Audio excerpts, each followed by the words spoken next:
Good morning to all of you. Today's my new lecture, exception of tenses. Narration, exception of tenses. Students, देखिए बेटा, हमको ये देखना है कि टेंस संबंधी एक्सेप्शन क्या होते हैं. हाँ, मतलब आपने पढ़ा कि रिपोर्टेड स्पीच, मतलब we already have been studied. If our reported speech in past tense, then reported speech, tense of reported speech is changes according to the tenses. हाँ देखिए, तो हमको यहाँ ये देखना है एक्सेप्शन में, if the reported speech follows any of the given condition means ये जो कंडीशन दिया गया है, इन कंडीशन को यदि दिया रहेगा, ठीक है, यहाँ से ना बेटा, यदि ये कंडीशन पहले से दिए गए हैं, कौन से, देखिए, if the reported speech follows any of the given condition we don't change the tenses of reported speech. मतलब देखिए, रिपोर्टेड स्पीच में अगर ये कंडीशन साबित हो रहे हैं तो हमको रिपोर्टेड स्पीच के टेंस को नहीं बदलना है. मीन्स अगर ये कंडीशन हमको दिख रहा है, कौन कौन सा condition, universal truth, habitual action, scientific truth या historical fact, proverbs, idiom phrase, proverbs सब उसी में आ जाते हैं. हाँ, conditional sentence in the past tense, अगर कोई कंडीशन है पास्ट टेंस का है जो कंडीशन बता रहा है. यदि मान लीजिए if we were the bird, my friend said to me if we were the bird we would fly in the sky, तो वी वर द बर्ड को हमको हैड बीन नहीं करना है, वी वर द बर्ड ही करना है.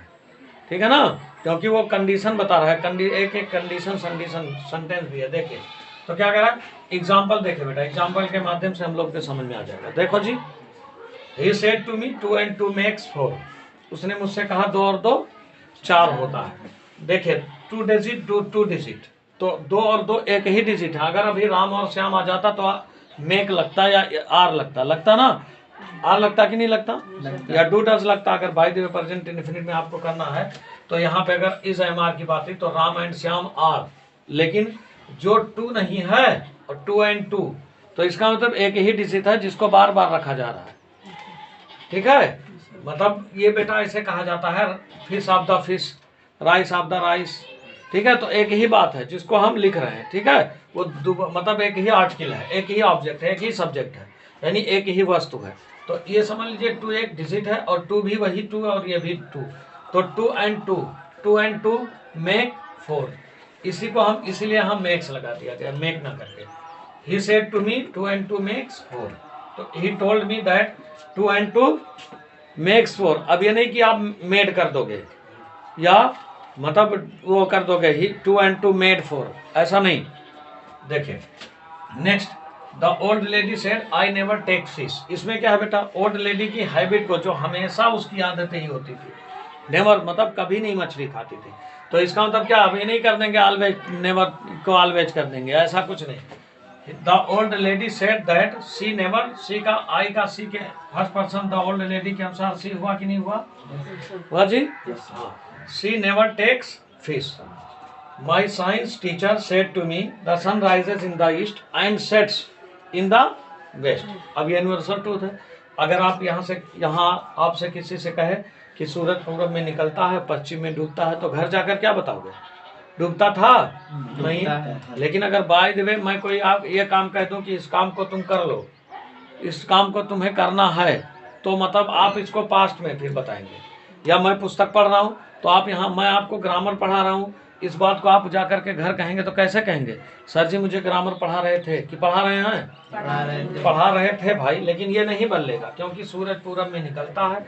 आप किसी से बात करोगे तो बात के दौरान भी यही आएगा, ताही. हाँ देखिए, तो the science teacher told me that the sun rises in the east and sets in the west. He said a bad man is better than a bad name. Is आया, अब इसके अनुसार क्या आपको कर देना है. अगर आपको टेंस बदलना है तो आज हो जाएगा कि नहीं हो जाएगा, लेकिन हम नहीं बदलेंगे बेटा. ठीक है, he said that a bad man is better than a bad name. बद अच्छा बदनाम बुरा.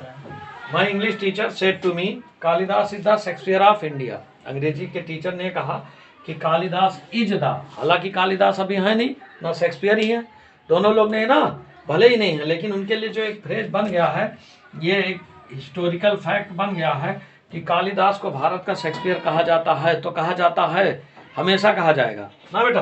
देखिए, तो माई English teacher told me that Kalidas, that के बाद द कालिदास नहीं होगा, कालिदास इज द।